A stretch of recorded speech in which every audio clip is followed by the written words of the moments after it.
ଏହି ରକ୍ଷାବନ୍ଧନରେ ରାଶି ଅନୁସାରେ ରାକ୍ଷୀ ବାନ୍ଧନ୍ତୁ। କେଉଁ ରାଶିର ଲୋକଙ୍କୁ ଆପଣମାନେ କେଉଁ କଲରର ରାକ୍ଷୀ ବାନ୍ଧି ପାରିବେ ଦେଖନ୍ତୁ। କର୍କଟ, ବୃଷ, ତୁଲା ପାଇଁ ଧଳା ରଙ୍ଗର ରାକ୍ଷୀ ଯାହାକି ଶୁଭ ଅଟେ। ମିଥୁନ ରାଶି ଏବଂ କନ୍ୟା ରାଶି ପାଇଁ ସବୁଜ ରଙ୍ଗର ରାକ୍ଷୀ ଯାହାକି ଶୁଭ ଅଟେ।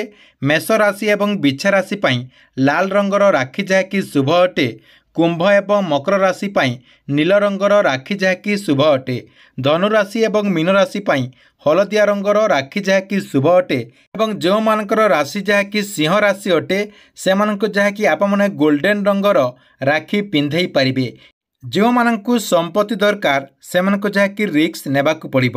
ଯେଉଁମାନଙ୍କୁ ଜ୍ଞାନ ଦରକାର ସେମାନଙ୍କୁ ବହି ପଢ଼ିବା ପାଇଁ ପଡ଼ିବ। ଯେଉଁମାନଙ୍କର ସ୍ୱାସ୍ଥ୍ୟ ଶରୀର ଠିକ୍ ରଖିବା ପାଇଁ ଚାହୁଁଛନ୍ତି ସେଇମାନଙ୍କୁ ପ୍ରତିଦିନ ଏକ୍ସରସାଇଜ୍ କରିବା ପାଇଁ ପଡ଼ିବ। ଯେଉଁମାନେ ଶାନ୍ତିରେ ରହିବା ପାଇଁ ଚାହୁଁଛନ୍ତି ସେଇମାନଙ୍କୁ ପ୍ରକୃତିକୁ ଭଲ ପାଇବା ପାଇଁ ପଡ଼ିବ। ଯେଉଁମାନେ ଭଲ ଜୀବନଯାପନ କରିବା ପାଇଁ ଚାହୁଁଛନ୍ତି ସେଇମାନଙ୍କୁ କଠିନ ପରିଶ୍ରମ କରିବା ପାଇଁ ପଡ଼ିବ। ଜୀବନର 8ଟି ସତ। ରାମ ପରି ପୁଅ ନାହିଁ, ସୀତା ପରି ନାରୀ ନାହିଁ, ଭରତ ପରି ଭାଇ ନାହିଁ, କର୍ତ୍ତୃ ପରି ଦାନୀ ନାହିଁ, ଗଙ୍ଗା ପରି ନଦୀ ନାହିଁ, ହନୁମାନ ପରି ସେବକ ନାହିଁ, ଭାରତ ପରି ଦେଶ ନାହିଁ ଏବଂ ମା ପରି କେହି ନାହିଁ। କାହା ଆଖିରେ କ'ଣ ଥାଏ ଦେଖନ୍ତୁ।